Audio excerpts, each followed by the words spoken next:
Hey, I see you. All right. Welcome back. I am Marshawn Alanio and I am a shift relationship strategist. Today we are talking about red flags and specifically if you are a walking red flag. Now, if you are new here, hello. If you have come here before and you have not subscribed or liked, please subscribe or like so I can do more content like this because I specifically help Black women prioritize self-care so they can date with clarity, purpose, and confidence when they are ready. Now, before we jump into if you, sis, are a walking red flag, let's describe what a red flag is all together. Red flags are warning signs or behaviors that indicate potentially abusive dynamic behaviors such as controlling behaviors, lack of respect, emotional manipulation, and or love bombing. Now, this is a topic that hits close to my heart. And the reason why is because when I was younger, I didn't even know that this terminology existed, red flags. I had no idea. And so I didn't understand that there was terminology for red flags. I didn't understand what a red flag was. And I struggled to, once I identified that something just wasn't right in my gut, I struggled to walk away from that very thing because I struggled with anxiety or the anxious attachment style. I struggled with low self-esteem. And so all of that coupled together starts showing up in my relationships, specifically my romantic relationships. And so I didn't want to lose the person, even though I identified something wasn't right. Again, I didn't have the terminology of red flag, but I knew something was right. And because of my low self-esteem and me wanting to hold on to the person, I struggled to walk away. This is why this hits close to my heart, because I, at one point in my life, was a walking red flag. So by the end of this video, sis, you will be able to self-identify if you yourself are a walking red flag. Because once we become aware of where we are at in our life, then we can start taking actions to change those things. Once I became aware that I was a walking red flag, I took actions to actually start changing those things. And so what I did is I was in the dating stages and I was just going date after date after date after date after date after date. And they wouldn't go to the next level. And I really couldn't understand it. I mean, seriously, I couldn't understand this because I had already been married before and I was divorced when I was in these dating stages. So I just really couldn't comprehend what was happening. Like, if I got married before, how come I wasn't at least getting into a relationship? I didn't say they had to go to the next level / marriage, but I wasn't even getting into a relationship after that one had ended. And so what I would highly suggest that you do, and this is what I do with my clients, we take some time to, especially if they're not dating, we take some time to slow things down so they can really start working on their inner. That self-love and self-care, we have to start building these things up before we start just jumping from relationship to relationship. I learned that the hard way. I don't want you to learn the hard way. If you're listening to this, especially if you are younger, 20s, 30s, don't learn this the hard way. And even then, you have probably been in a relationship or two before. The point is, after each relationship, my love, I want you to slow down and get some help. The help could be in the form of books. The help could be in the form of journals. The help could be in the form of a coach. The help could be in the form of therapy. The help could be in the form of a mentor. There are plenty of ways to get help so you can start peeling back the onion, that is you, to understand if you are displaying these behaviors that I'm getting ready to speak about that show that you are a walking red flag. Now, I've done my work. Which is why I'm now a coach, right? I've done my work, but I am able to understand exactly what you may be going through because I've already been there. And so during the course of me not dating anymore, I took about a 2-year hiatus away from dating. During that course, I didn't just do nothing. A lot of times when I'm working with clients, they do nothing during this stage. After a breakup, after a divorce, there is some grief in their life. They do nothing in that stage. They just go about them lives. Waking up, if they have children, they take care of their children. They go to work and they come home and they do this cycle over and again. I want you to break that cycle and add in some inner work. Some of those things that I mentioned, the coaching, the mentor, the journaling, all of the things that I just mentioned. What I personally did during my self-discovery stage to figure out why I was a walking red flag, I interviewed some of those exes, and let's be real, all of them were not relationships. Some of them were situationships because I couldn't even get the girlfriend title. Right? So what I did is when, when that infamous "what you doing" text comes after months of not hearing from them, I literally waited for several of those to come through. I would meet in person with most of them. And what I would do is do the whole pleasantries. How have you been? I wasn't trying to get back with anybody. I was trying to understand why I couldn't get to the next level with them. So after the pleasantries and meeting face to face, I would literally ask each and every one of them, what was going on with me that repelled you from making me your girlfriend? Now, I probably didn't use that language back then, but it was essentially, that was the question. How come we didn't get to the next stage? What was it that I was doing that made me not become your girlfriend? How come? Right? So I was really trying to dig deeper into their psyche to tell me what was going on with me, because I wanted to know. Obviously, I have a blind spot with me because most of us think that we're perfect. I am no different, right? But I wanted to really hear from the horse's mouth, being the men that I was dating. That's the horse. I wanted to hear from their mouths what it was that I was doing wrong so I can start working on my areas of weakness. By the end of this video, you will be able to tell if you are a walking red flag and how to change these things, because we got to stop pointing the finger at the other person. We really have to take a look in the mirror and ask ourselves the tough questions. Why didn't the relationship go to the next level? Why do I keep attracting these same men over and over again? Am I truly the walking red flag that I just listened to? So now, if you're ready to really find out if you are the walking red flag and actually become aware of where you are at, let's jump in. The first sign that you are a walking red flag is that you are asking for qualities that you yourself do not embody. What does that mean? It really means you may be asking for loyalty and commitment. You may be asking for patience. You may be asking for humility. You may be asking for a very mature person to come in and do X, Y, and Z. You might be asking for financial dependence. You are a walking red flag if the very thing that you are asking for is the very thing that you do not have yourself. You want a man that respects you, but you don't respect you. Right? You allow people to take advantage of you, to talk to you any kind of way, to treat you any kind of way. And so how can you expect somebody to come in and really treat you like the beautiful blossoming flower that you are when you don't do that for yourself?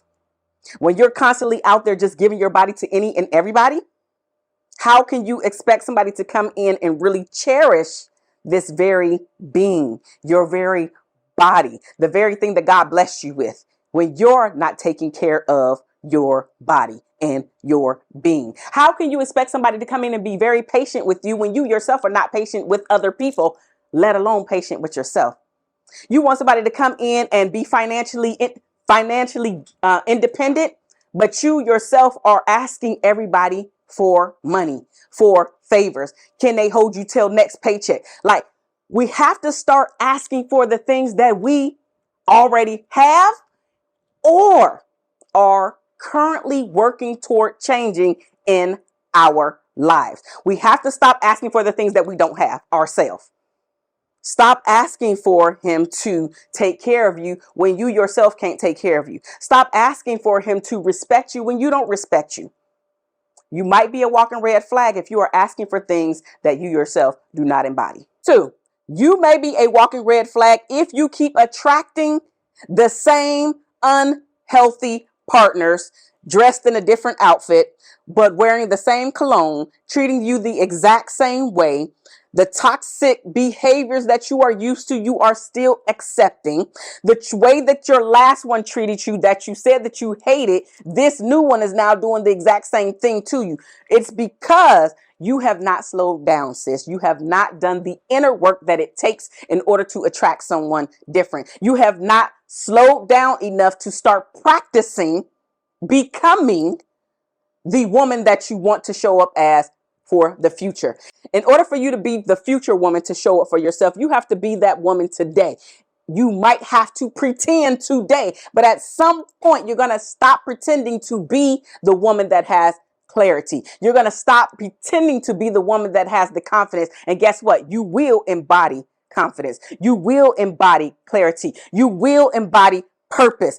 You have to slow things down and reflect.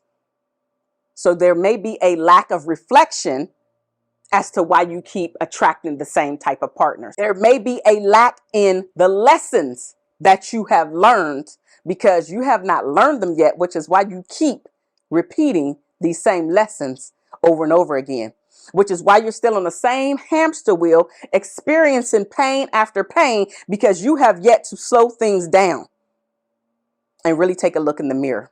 Really ask yourself the hard questions. You know, that time during the night when it's super silent?